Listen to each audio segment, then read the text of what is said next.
Fundação Maheng Kongratula Forsa Tarefa Konjunta nebe halo ona sira nesse serviço ho Susesu durante a visita à sua santidade Papa e Timor-Leste.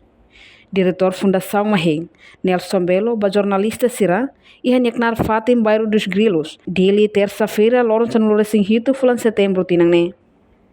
Tuirnia, serviço se força rua FF de tele hopeni teline, halau ho Susesu durante a visita importante sira, hanesan visita ao Papa ao secretário-geral ONU mai Timor-Leste. Nune parte contente debes, também equipa Forsa Tarefa Konjunta, halau sira na missão ho Susesu, na operação sira moslau ho dia. Primeiro, Fundação Maheng em observação geral, a monitorização geral e a segurança russa, operação Konjunta,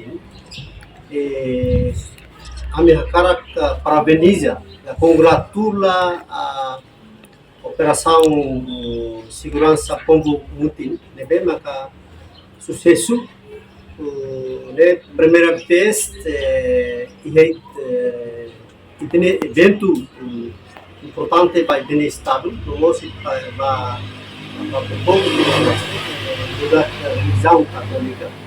A Papa ne visita e tem segurança tarefa povo mutin halo dia canara e tem bem mas actores.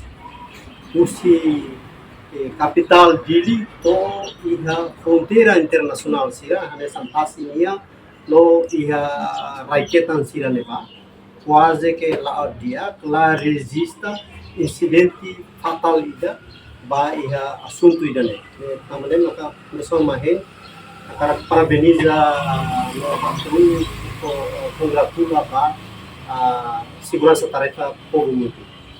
Reportagem Melania Conceição, Televisão Timor-Post.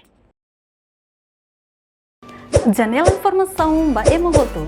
Atua tem informação atual dia clio. Kita haluha. Haneham botão subscribe, like. Halo comentário no fahe tutang ba media sosial hotu.